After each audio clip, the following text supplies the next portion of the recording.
Everyone loves cheering as loud as possible for their favorite sports teams, but what impact, if any, does this noise have on athletes?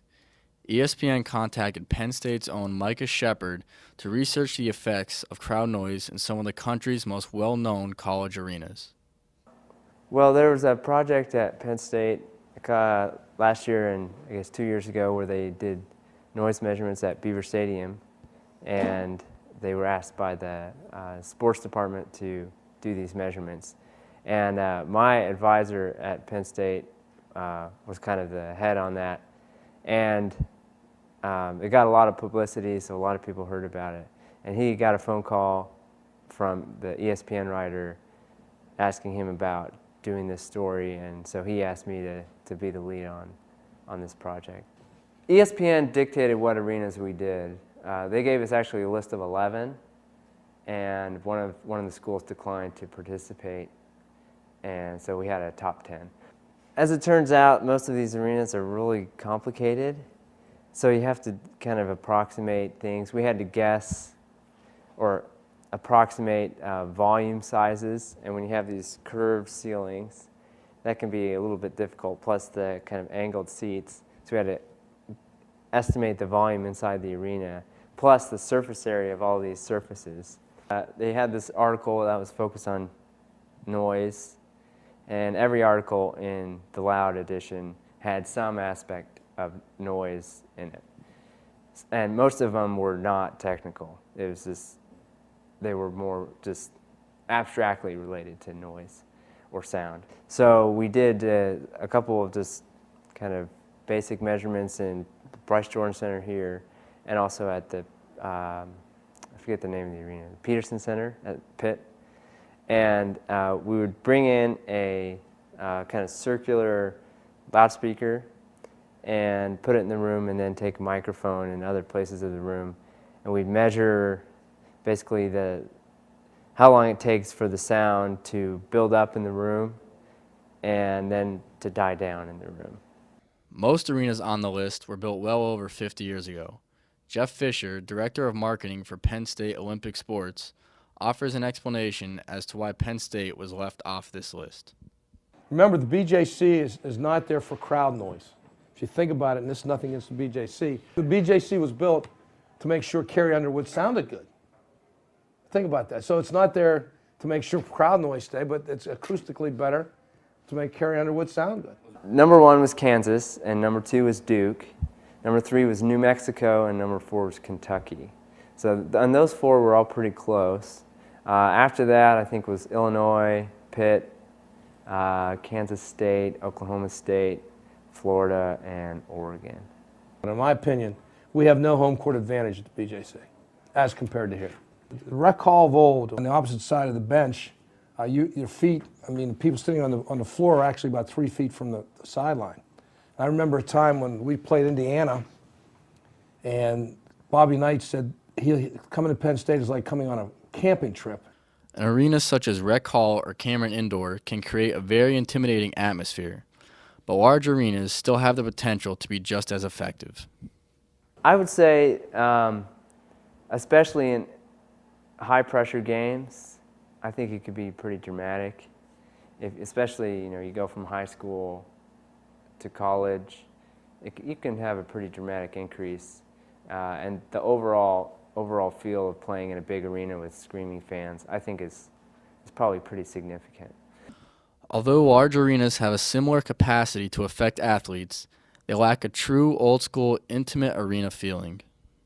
So the rec hall is one of the old schools. It's ironic Duke is here, volleyball, and they walked in and said, this is like Cameron Indoor facility, the exact same. I keep coming back to the intimacy of rec hall. It's unbelievable.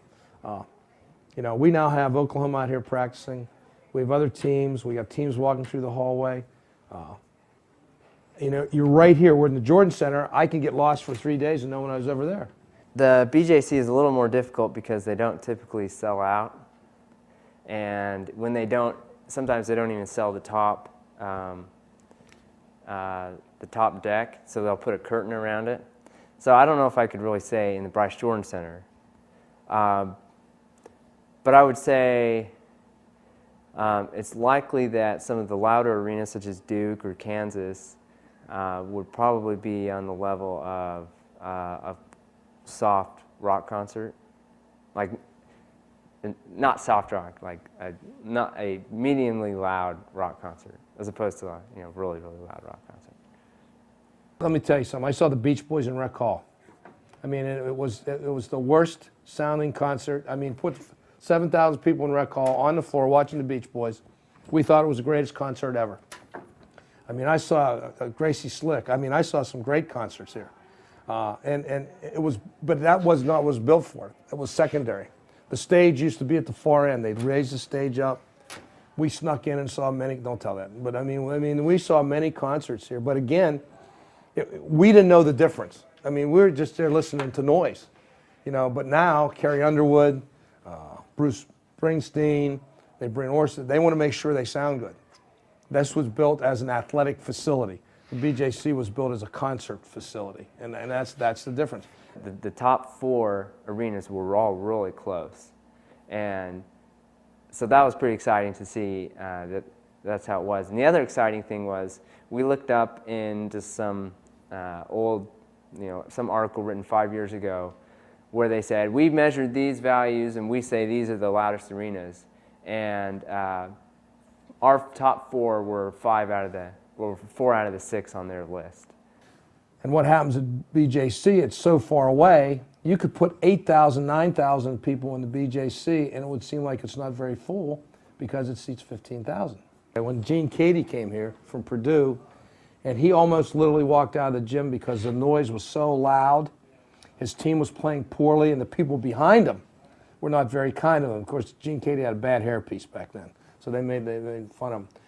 While Rec Hall has been around for decades, some Penn State teams still recognize and enjoy the advantages of its acoustics atmosphere, more so than the building on the other side of campus, designed more for concerts as opposed to athletics. You go out to Rec Hall today and watch our gymnastics and our wrestling and our women's volleyball and men's volleyball, they don't want to move. They don't want to move that because the fan is right on top of you. Noise level can get very high. We've had our rally in the valleys here. We put 6,000 people in a rally in the valley, and it was an exciting, emotional time. We had one rally in the valley in the BJC, and it was like you were in a morgue because you got 9,000 people there, but because it's so far away, and the noise just kind of evaporates in that dome. I'm an old school. I'd prefer to see our lane line basketball team here. I like the fact that you can get on the referees, being a referee, a lot of fun. But there's also this sidebar that you have to take a look at, the fact that by moving to the BJC, our attendance increased from 4,000 to 5,000 to 6,000 to 8,000. And that's quite a financial boon when you think about that part of the aspect of it. But if you're not winning, 3,000 people in the BJC is not very good. Put 3,000 people here.